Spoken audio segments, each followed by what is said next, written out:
أعزائي المشاهدين، أهلا بيكم في حلقة جديدة من سهو إسماعيل شو. النهاردة هنعمل إيه؟ النهاردة هنعمل مقارنة عشان نشوف مين بيعمل أحسن حواوشي في دبي. معانا كام مطعم؟ معانا تقريبا 6. تقريبا 6. ماشي، ما تنسوش تعملوا لايك وفعلوا زر الجرس واشتركوا في القناة. احنا اكتشفنا ان تقريبا 60% من الناس مش مشتركين. لا، ما يصح، ما يصحش، لا يجوز خلاص. فعايزين نشترك في القناة علشان احنا فاضل لنا حاجة بسيطة جدا على 100,000، 95,000.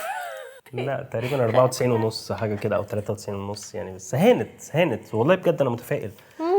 طول ما انتوا بتشجعونا، طول ما انتوا بتعملوا لنا لايكات للفيديوهات عشان تساعدونا، ده كله بيفرق معانا. فلو سمحت والكومنتات بتاعتكم بجد بتفرق معانا وبترفع جدا من روحنا المعنويه، وبنكون مبسوطين جدا واحنا بنقرا كل اللي انتوا بتكتبوه.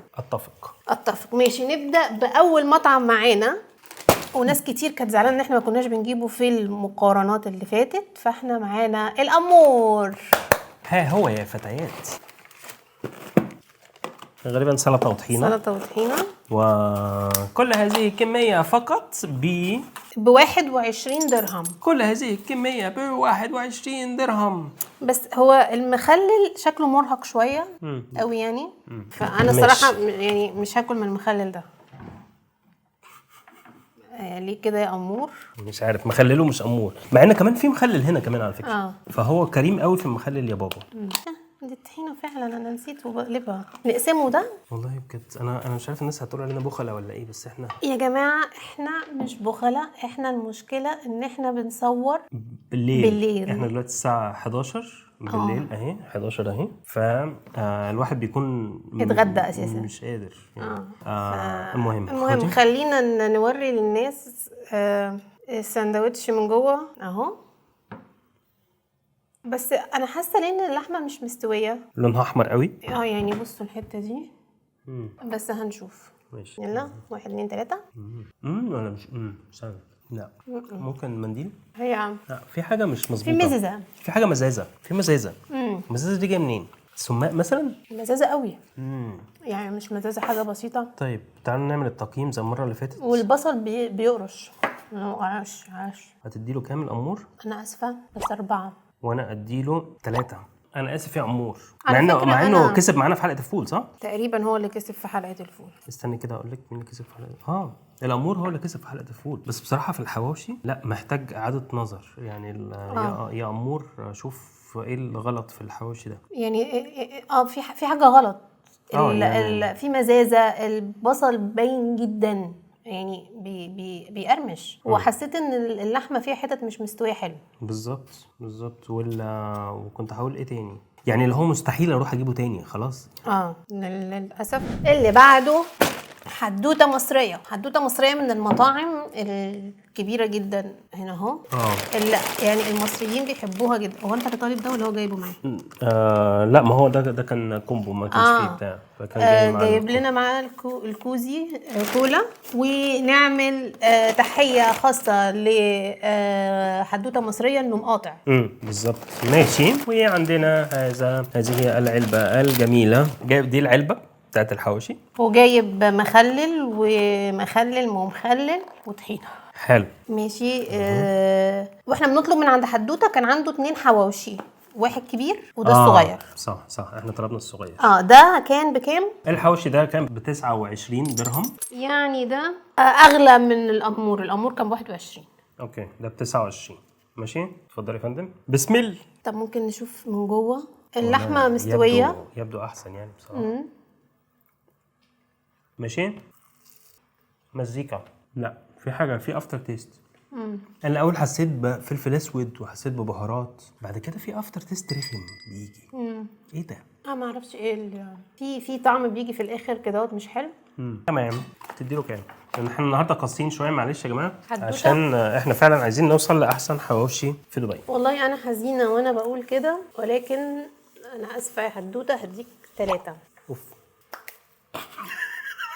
طب 3. واسماعيل هيديله 4. خليك انت حنين كده اهو. ماشي. ودلوقتي معانا بندق. ده شكله حلو قوي. شكله جميل، يا رب يطلع فعلا حلو. ده ايه دي؟ طحينه؟ لا مش دي طحينه، مش عارف دي طحينه ولا ايه. طحينه بس حاسه ان عليها حاجه مدخنه. وده الحواوشي من جوه عامل كده جميل. في لحمه كتير، نقسمه. ماشي بسم الله. بعد كده ما نقولش حلو الا لما نستنى الافتر تيست. لا بس هو حلو، او احسنهم لحد دلوقتي. لا حلو. وحطيت حته لحمه، يعني شويه لحمه كتار. تديله كام؟ اديله 6. وانا كمان. برافو يا بندق. ايه اللي بعده يا استاذه سهى؟ اللي بعده المطعم ده اسمه فول وفلافل، ولكن لا يبيع الفلافل ولا فول ولا الفول. فانا ما فهمتش يعني. احنا كنا عايزين نجيبه في الحلقه اللي فاتت عشان يخش في المقارنه مع اخواته بتوع الفول، لكن لقيناه ما بيعملش. سوري ما عندناش فول، فهو عنده حواوشي. فهنشوف دلوقتي الحواوشي بتاعه ايه نظامه. جايب مخلل وطحينه. ايه ده؟ اهو كان مكتوب فول وفلافل اهو. بس العلبه بتاعته مكتوب عليها مصر الجديده، عشان هو تقريبا نفس الكلاود كيتشن، الاثنين اخوات او نفس الاونر ما اعرفش، بس تيجي تفتح فول وفلافل تلاقي مصر الجديده. فقشطه ماشي. يعني احنا طلبنا من فول وفلافل جالنا مصر الجديده. ده كان ب 36 بجد؟ اوف استني اتاكد هنا اهو. ده كان فعلا ب 36. ماشي طيب اهو، يلا نجرب فول وفلافل او مصر الجديده ونشوف ايه النظام. ماشي. من جوه عزيزي المشاهد عامل كده اهوت. جواه برضو لحمه مفرومه سبحان الله. ماشي. هيا بينا نقسم هذا السندويشه. ده حاطط ايه جوه؟ في فلفل احمر كده شكله حلو. فهنشوف. حلو قوي، انا عاجبني قوي. في هنا حد قاعد بنعطف عليه بس. لا حلو. انت حاسس بحاجه مدخنه؟ في طعم حاجه مدخنه. هنكون مشوي على الفحم، ممكن حطه على الفحم تشوي، مش عارف. بس هو جميل. حلو قوي بصراحه. طب تديله كام؟ 7. يعني انا اديله 8.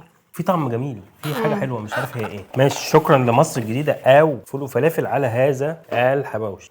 اللي بعده مطعم مربوحه. مطعم مربوحه اول مره نجربه. ان شاء الله يطلع حلو. ب 26. 26. انا كنت خايفه نفتحه زي مصر الجديده. تخيلي. بس غالبا يعني الشنط اللي هي كده ما اعرفش بتبقى كلاود كيتشن ولا ايه يعني بصراحه. بس هو جاي دول معاه اهو. حلو. يلا هو اصلا متقسم 4. طيب احنا شفناه من جوه برضو في فلفل. اهو من جوه. يلا.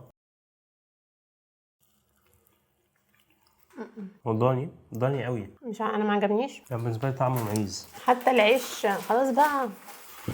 حتى العيش بايت قوي مقدد. طيب احنا قلنا هنديله كام ده؟ انا هديله 3. 3 ماشي. طيب تعالي ناخد اللي بعده. يا رب قدرنا يا رب. اخر واحد معانا ابو شقره معانا في كل حاجه تقريبا، عشان هو يعني من الناس اللي بيوصلوا عندنا. عشان ساكنين في اعالي البحار. مخللاتك، طحيناتك، حواوشياتك لا يوجد بطاطس. ليه كده يا ابو شقره؟ ابو شقره ما عندوش بطاطس يا جماعه. كل الباقيين كان عندهم بطاطس جايين مع الاوردر. بس حطيت لنا طماطميه. في طماطميه وحيده هنا اهو تقريبا عامله منظر. وقعت منه بالغلط. ماشي. بس ريحته حلوه من الداخل اهو. في فلفل، في اخضر تقريبا مش احمر. يا رب ابو شقره يفرحنا في الاخر. في حاجه بتندق. بصل. والبصل اللحمه فيها عروق كده. ولا ده بصل؟ والبصل بيندق. الحلقه دي تديه كام يا بنتي؟ يعني هو حلو وتوابله حلوه، بس البصل كان عايز يستوي. هو كده في الحواوشي البصل بيتحط ني بس. لا ما اعرفش. لا طبعا اكيد ما كانش هيقرقش كده. من كل السندوتشات التانية ما قرقشتش معانا، كل الحواوشيات التانية. في واحد كان قرقش تقريبا الامور. ماشي. ما هو يعني هو مش المفروض يقرقش. لا مش المفروض يقرقش يعني. بس هو الصراحه تتبيله اللحمه حلوه. هي التتبيله حلوه، ما خساره عشان كده، عشان البصل مش مستوي. فانا اديله 4. انا اديله 4 برضو بصراحه. يعني انا زعلت عشان ابو شقره. انا كنت متوقع انه يطلع جامد جدا. انا بصراحه كنت عايناه للاخر. كنا حاطينه في الاخر عشان طيب تعال نكتب التقييم بتاعه. كنا حاسين يعني ان هو هيطلع احسن واحد فعلا. صح؟ ماشي. تعال نبعت هذه النتائج لشات جي بي تي ونساله. طيب ودلوقتي جه ميعادنا عشان نشوف مين الفائز ومين الاسوأ في حلقه الحواوشي في قناه 77 شو. احسن حواوشي في دبي واسوأ حواوشي في دبي. مستنيين احسن واحد هو واخد 15 نقطه. هو مطعم فول وفلافل اللي هو كان مصر الجديده. اللي هو مصر الجديدة واخد 15 من 20. والأسوأ هو مربوحة ب6 نقط عشان يكون للأسف أسوأ حواوشي. ولكن كان نفسنا نلاقي منافسة أكبر من كده بصراحة. للأسف أنا الصراحة يعني لما فكرنا في فكرة حلقة الحواوشي حسيت إن كلهم هيبقوا كويسين. أيوة أنا برضو يا جماعة ده حواوشي فيه إيه؟ للأسف حاسس إن المطاعم المصرية ما بتعملش مجهود عشان تنافس، عشان هم في كاتيجوري لوحدهم والمطاعم مش كتير قوي فالمنافسة مش قوية. أنا ما أعرفش. لكن بصراحة الكواليتي في معظم المطاعم ما كانتش قد كده يعني، وكنا محبطين بصراحة طول الحلقة. فشكرا لكم. لو عايزين ترشحوا لنا حاجة تاني نجربها في دبي أو في مصر، عشان إحنا حاليا دلوقتي الحلقة دي موجودة إحنا دلوقتي في مصر. لو عايزين نجرب أي مطعم موجود في القاهرة قولوا لنا ونجربه. وشكرا. عايزة تقولي حاجة؟ ما تنسوش تعملوا لنا لايك وفعلوا زر الجرس واشتركوا في القناة. شكرا لكم، واستنوا في الحلقة الجاية من سوا سمعت شو.